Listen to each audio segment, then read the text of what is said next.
नमस्कार मेरे दोस्तों, फूलपत्ती डाला चैनल में आप सभी का स्वागत है। तो हम लोग आज एक सवाल को बनाने का प्रयास करते हैं। जैसा कि सवाल आप लोगों को यहाँ पे दिखाई देता होगा कि कोई वृत्त है, उसमें जो एक स्पर्श मतलब रेखा है, ऊपर में भी और नीचे में भी, दोनों क्या है, समांतर है एक दूसरे का, दोनों एक दूसरे का समांतर है। और यहाँ से ये भी एक स्पर्श रेखा है जो कि यहाँ से यहाँ तक का मान दिया हुआ है 25 और यहाँ तक का मान 16। कोई यूनिट है या सेंटीमीटर मीटर कुछ भी मान सकते हैं। तो कहा है कि इस वृत्त का त्रिज्या कैसे प्राप्त होगा, त्रिज्या निकालना है। तो त्रिज्या निकालने के लिए इसमें आपको एक चीज़ पहले समझना पड़ेगा। जैसे एक तो कि ये समकोण अगर त्रिभुज है तो इसमें अगर ए है, बी है, सी है, तो इससे अगर इस विकर्ण पे अगर लंब होता है, विकर्ण पे अगर लंब होता है तो बी डी, यहाँ पे अगर ए बी सी अगर डी दे मान ले, तो बी डी बराबर होता है, बी डी बराबर बी डी स्क्वायर बराबर है ना, बी डी स्क्वायर बराबर हो जाएगा A D Guna C D. ये चीज़ याद रखना है। इसी का कॉन्सेप्ट वहाँ पे लागू होगा। अब ये कैसे वहाँ पे लागू होगा, इसके बारे में इधर फिर चर्चा करते हैं। जैसे ये सवाल का जो है, ये एक वृत्त है, इसके ऊपर में भी स्पर्श रेखा है, ऐसे मतलब स्पर्श करके निकलना चाहिए, ये स्पर्श रेखा हुआ, और उसके नीचे में स्पर्श रेखा है जो कि एक दूसरे का समांतर है। मान लीजिए थोड़ा टेढ़ा हो गया है लेकिन समांतर मान लीजिए, है ना, समांतर है। और यहाँ से एक स्पर्श रेखा है जो कि वृत्त को एक बिंदु पे छू के निकल रहा है, इसी टाइप का है। यहाँ पे वृत्त का केंद्र है, केंद्र ओ ले लेते हैं। तो हम लोग जानते हैं कि वृत्त का केंद्र से स्पर्श रेखा पे जो त्रिज्या जो होती है वो लंब होती है, यहाँ पे होगा 90 डिग्री। और यही केंद्र से जो है इस स्पर्श रेखा पे यहाँ भी होगा 90 डिग्री। और ये तो व्यास हो जाएगा, ये अगर आर है ये भी आर होगा। काहे ये व्यास होगा, काहे कि ये रेखा कैसा है, समांतर है ना। तो इसका टोटल दूरी, बीच का दूरी, ये भी कभी कभी सवाल पूछ देता है। अगर ये ए भी है तो कहेगा कि किसी वृत्त में दो मतलब स्पर्श रेखा जब समांतर रहता है परिधि पे, तो उसका बीच का दूरी क्या होगा, तो आर प्लस आर होगा, जो त्रिज्या का मान होगा। अब त्रिज्या का मान यहाँ अभी निकाल लेंगे।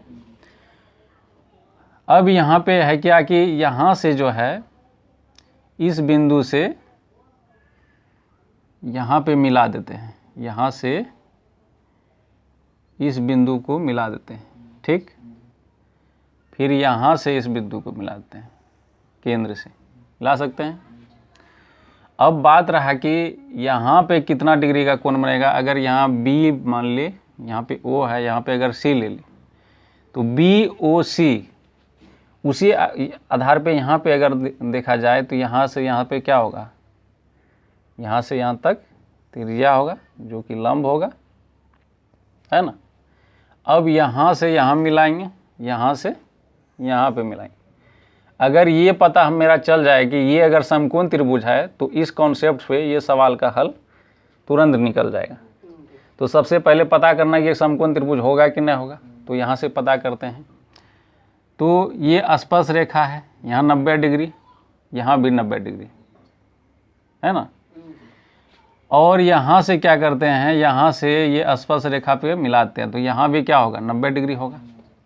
तो अगर ये दोनों त्रिभुज का बात करें, ये 90 डिग्री, ये भी 90 डिग्री, और दोनों का ये बीच का जो भुजा है दोनों के लिए कॉमन है ना। और ये किसी वृत्त में बाह्य बिंदु से खींची गई स्पर्श रेखा की लंबाइयाँ बराबर होती है, ये तो स्पष्ट है। तो क्या हो गया, ये दोनों त्रिभुज कैसा हो गया, सर्वांगसम त्रिभुज हो गया, है ना।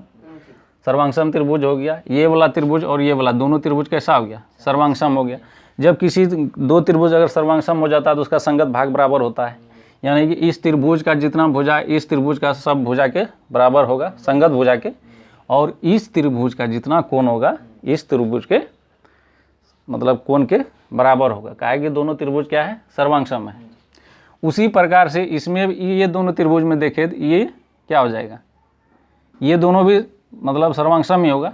देखो ना, यहाँ 90 है, यहाँ भी 90 है, ये दोनों भुजा तो एक दूसरे के लिए, यहाँ भी बाएं बिंदु से खींची गई स्पर्श रेखा की लंबाइयाँ बराबर होती है, ये दोनों भी सर्वांग सम होगा। अगर ये सर्वांग सम होगा तो इसके जो ये वाला है, मान लो ये अल्फा है, इसका जो कोण मतलब कोण है अल्फा, इसी कोण के बराबर ये होगा, ये भी कितना होगा, अल्फा ही होगा। अब ये दोनों अगर सर्वांग सम है तो यहाँ पे अगर बीटा मान ले तो ये भी कितना होगा, बीटा ही होगा। तो यहाँ पे देखो एक क्या बन रहा है, एक सरल कोण बन रहा है, रिजु कोण 180 डिग्री का, जो कि होता है ना। तो अगर चारों कोण को अगर जोड़ देंगे तो कितना के बराबर होना चाहिए, 180 के बराबर होता ही है। तो क्या हो जाएगा, अल्फा प्लस बीटा बराबर कितना हो जाएगा, 180 डिग्री। तो यहाँ अल्फा प्लस अल्फा 2 अल्फा हो गया, अब बीटा प्लस बीटा 2 बीटा हो गया, बराबर 180 डिग्री। अब 2 से भाग लगेगा, यहाँ अल्फा प्लस बीटा निकालेंगे अगर तो कितना हो जाएगा, 90 डिग्री। तो ये क्या निकल गया, अल्फा प्लस बीटा क्या है, BOC है, मतलब कितना निकल गया, BOC निकल गया 90 डिग्री। समझ में आया। अब BOC जैसे 90 डिग्री निकल गया, इसका मतलब क्या हुआ कि ये समकोण त्रिभुज हुआ, काहे कि ये क्या हो गया 90 डिग्री। जब ये 90 डिग्री हुआ, इसका मतलब यहाँ पे क्या होगा, 90 डिग्री।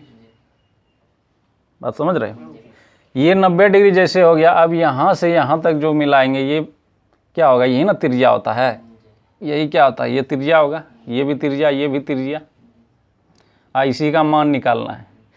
अब देखो ये समकोण त्रिभुज का जो कॉन्सेप्ट यहाँ पे होता है, वो कॉन्सेप्ट का इस्तेमाल यहाँ भी कर सकते हैं, है ना।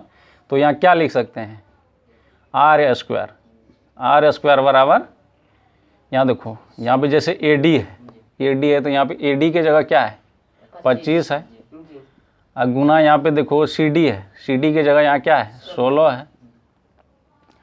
तो इसका स्क्वायर रूट सेट जाएगा तो क्या होता है, रूट होता है, √25 गुना 16।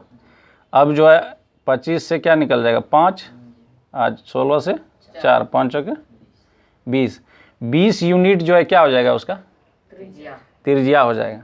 ये सेंटीमीटर में रहता, ये भी सेंटीमीटर, मान के चलो कि सेंटीमीटर में था, है ना। तो ये भी कितना निकल गया, त्रिज्या 20 सेंटीमीटर।